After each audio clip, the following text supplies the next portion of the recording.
So there is this question that I get asked quite often, as a spiritual coach, as to people walk up and ask, "I have too many thoughts." This is a very common question, and what do I do with that? It's very troublesome to be infected or infested with so many thoughts, and the mind is operational all the time. The mind is constantly being thrown about in the throes of these thoughts, constantly being slapped about, and it's a very inconvenient feeling.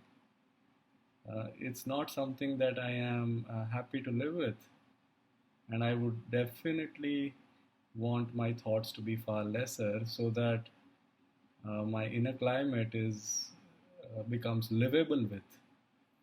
I cannot bear the agony of my mind racing away to glory all the time. So I can empathize with this. It is definitely not wholesome, uh, from a certain perspective. However, from a deeper perspective or a genuine spiritual perspective, this could be a gift, and this itself could be the very genesis, the very birthplace, the very origin of your deeper spirituality. And I'll expand upon that so it becomes easier to understand. Every time there is a thought, there is a possibility that you can reframe the whole experience and tell yourself that this thought is something which I am getting to know about. The very fact that I get to know about this thought, the very fact that I can perceive that this thought exists, means there is a distance between me and the thought, which also goes to say that I am not the thought, which helps me witness the thought.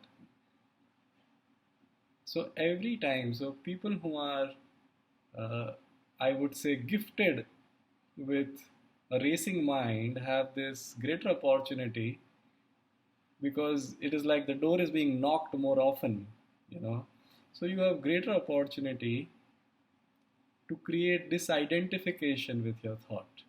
You no longer have to identify with your thought and say that this is me, nor do you have to say that this is my thought, let alone this is my stubborn thought or my obsessive thought. All you can do at every opportunity is to say that I can perceive this thought. So the thought is different from me. I am not the thought. This is a miraculous possibility because this will open the doorways for further spiritual transformation. All spirituality is about resting in the spirit rather than being occupied in the mind. So, having too much thoughtfulness, if channelized properly, can become a blessing in disguise to help you develop disidentification, or what in Adhyatma we call Drashta Bhav or Sakshi Bhav, help you create a gap with the whole process of thoughts, understand that it is something outside of you. And when it is outside of you, then it isn't something that you should be bothered about. So think upon this, and every time you feel that you're being carried away by a gush of thoughts, you as if the floodgates have been opened, also know that maybe there is a treasure trove out there, and it can help you to create this disidentification and understand that you are not the thought and rest in the spirit and thereby grow spiritually. If applied properly, this can be one of the biggest breakthroughs ever because all success whether spiritual or material, is about learning how to be a master of your mind rather than remaining the mind or indulging in the slavery of the mind. All the best.